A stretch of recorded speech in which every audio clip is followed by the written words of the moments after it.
I am hoping this video saves a life today.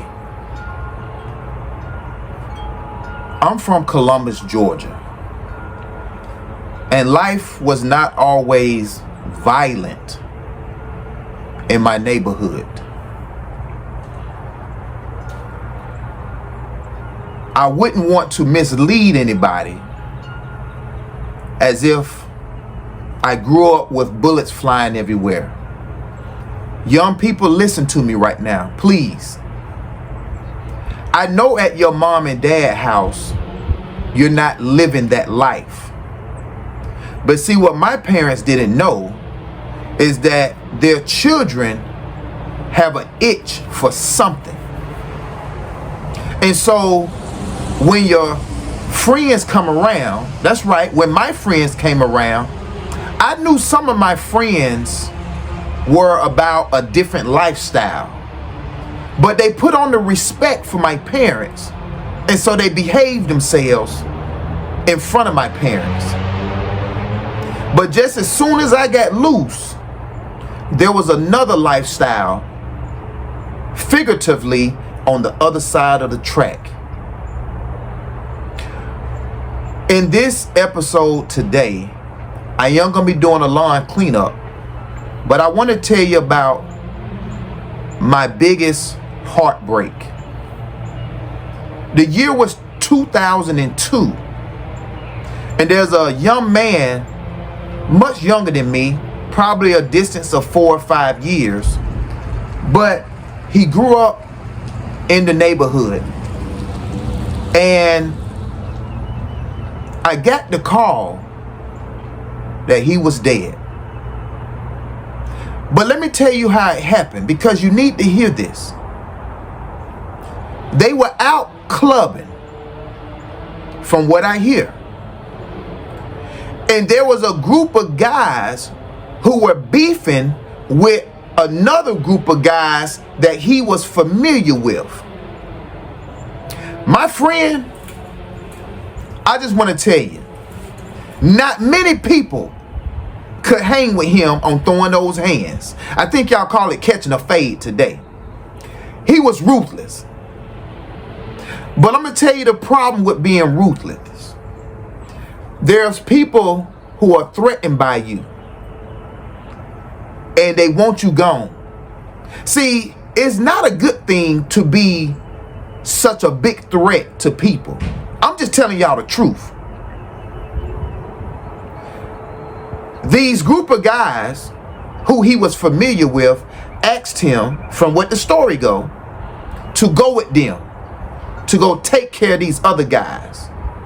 I think they were supposed to meet up for a regular fist fight. Well, one of the people in the car he was riding with shot him in the head.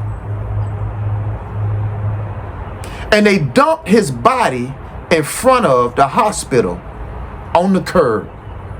I'm telling y'all a true story.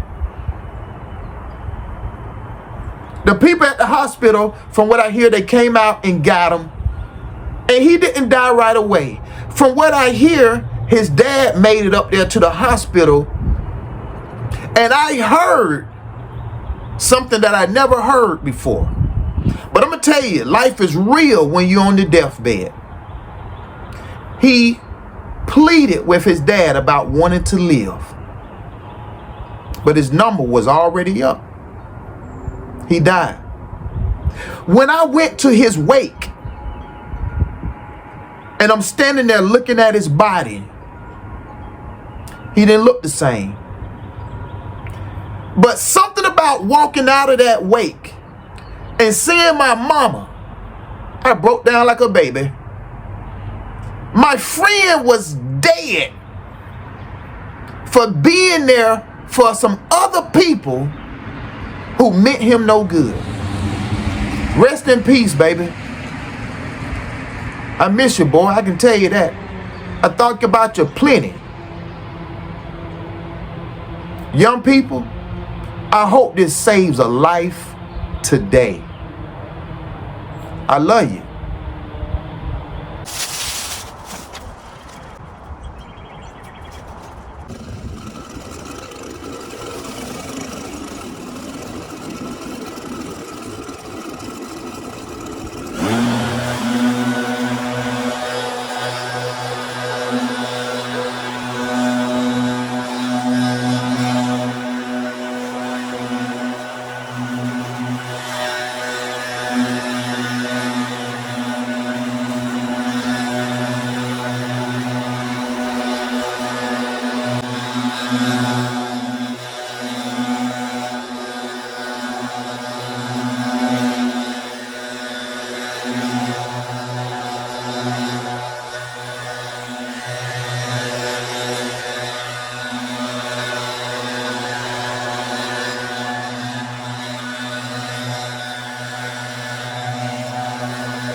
though I present myself as Two Guns John, this is no advocation for actual firepower.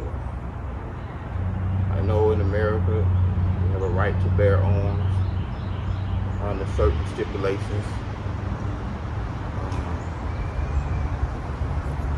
But I would say, hey, know your laws out there. Be responsible.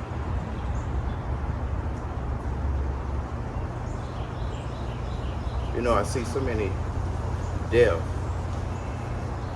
or read about them. And so while I think of one aspect, meaning when in a heated situation, let the gun be far away from you. Two Guns John is out, y'all. I hope y'all like the blowout. I'm glad it's over. I literally got dirt on my face. Literally like mud. Wow.